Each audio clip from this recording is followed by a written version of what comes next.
Hi there, this is David and welcome to this special spotlight video brought to you by Spiral Up Games, reviewing Wandering Sword to be released for the PC in 2023. As part of the Steam Next Fest February 2023, there is a demo available that you can play, and you can follow the links below in order to download it in the video description and try it out for yourself. Doing so will help out the channel as well. Now, while I normally do focus on Japanese RPGs here, Japan's neighbor on down to the south, Singapore, created this one, inspired by the lore and culture of a fascinating period in ancient China's history. Wandering Sword originally caught my eye quite some time ago, and I was immediately floored by the absolutely breathtaking screenshots, featuring that HD2D graphical style that I love, as well as the beautiful sprite work.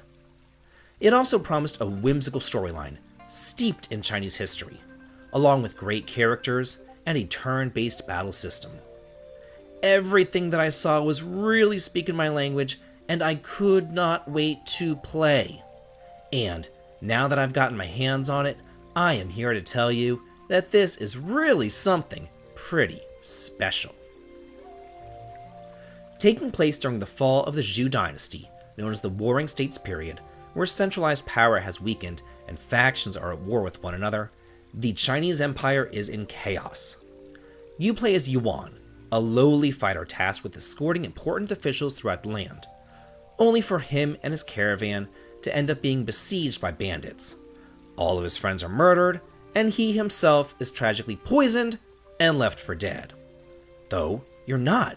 You survive, because you were rescued and nursed back to health in a small mountain village by a kind man and his sweet, beautiful daughter. After the opening sequences, you are set loose to explore the village at your leisure, and please do keep in mind that this is an early demo and there is no controller support, and you all know how I am with games that don't have controller support, and also the text is also on the smaller side and it was difficult for me to read, so I do hope that they can patch in controller support and increase the font size as well. And after receiving feedback, it does seem like a quick, easy, doable fix that would just provide heaps of accessibility. Your time in the village passes quite slowly as you're sent on a series of fetch quests, which double as tutorials, teaching you the basics of combat, party recruitment, status advancement, and the affinity system. It definitely does have a slow start, but it is also nice to explore the small mountain town and listen to the atmospheric music and soak up all that gorgeous pixel art and that HD2D design. Though, once you are through with those first couple of quests, it really does pick up the pace, allowing you to access a dark cave, a glorious world map filled with towns, other dungeons, forests, and even NPCs wandering about the fields. It just feels so alive. While you're out exploring the town, you're undoubtedly going to see little glowing sparkles that you can collect. These sparkles truly do come in handy. You can use them as selling fodder to get more money, you can craft with them over at the blacksmith, increasing your weapon's power, or you can even give them as gifts to various characters to raise your affinity with them. Each time that you gather, your gathering experience will raise, but your stamina will conversely reduce. And when you have no stamina, you can't gather anymore. Similar to a Western RPG, it seems that each of your skills has their own experience indicator. Like whenever you fish, you're going to gain fishing experience. So, this really does have a very deep, involved, complex leveling system. Not only for your characters and their weapon skills, but also for all these crafting skills, and I can really see people losing themselves in this game. NPCs around town are mostly there for advice, but many of them will give you quests as well, and the game does a really good job of keeping track of those quests for you over in the menu, as well as on the screen. You can go shopping, or even spy on them to see what items those characters have, and if they have something that you want, you can ask to fight them, and if you win, you might get that item.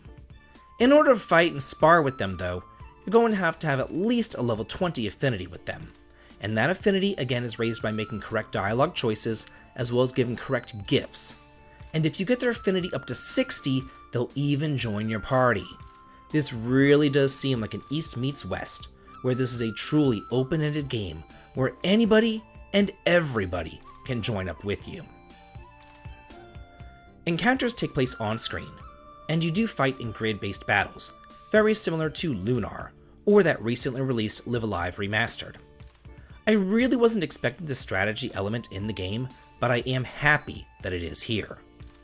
You and your allies have an action gauge, and once it fills up, your turn begins. Here you can utilize basic attacks, initiate defensive positions, or use more powerful attacks that hit a larger range, but also cost MP. However, if you just like to pass your turn, you can gather up your chi to restore your HP and MP as well. There are 5 different weapons that you can specialize in, each with their own requisite skill trees. However, you can only use the weapon skills that you actually have equipped. All told, I loved the battle system, and I did feel like the difficulty over in the cave was just right. If you would like to be a little bit harder though, you can always play on active time mode rather than the wait mode. As you're going to fight, you'll gain martial points which you can use to upgrade your weapon skills, and then level ups come from meridian points, which you can use to upgrade your body, increasing your actual stats. After the events in the town, you're going to be sent off into a cave, which acts as a tutorial stage. You're going to be facing off against snakes, navigating the dark passages, gathering treasures, as well as facing your first boss. And after the events there, you are finally cured of your poisoning. But all those warring factions have caught up with you, as well as the man who nursed you back to health. And far be it from me to spoil anything here, but let's just say that tragedy definitely strikes, and you are sent off on your own to make a name for yourself and rescue everyone closest to you, as well as seek out your glorious revenge against them all.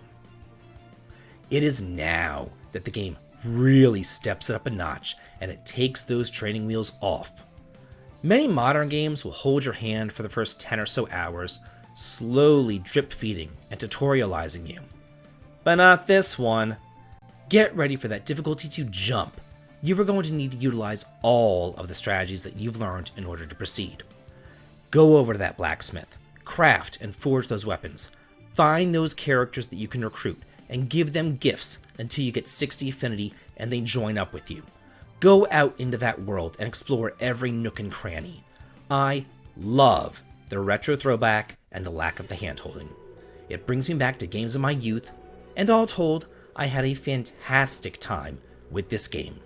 And I would say that if they just clean up that controller support and they fix the font and just make it a little bit bigger, it is on track to be one of the sleeper hits of the year.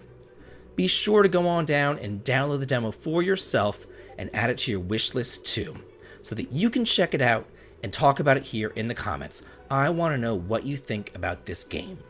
And if you like this video and want to do around the channel, please consider following me over on Twitter, supporting me on Patreon for exclusive videos and early access to my content, heading on over to Twitch for some streaming fun, or coming on over to my Discord to chat and hang out. The links to them all can be found in the video description. This has been David, and if you like this, please like, comment, and subscribe, and have a good day.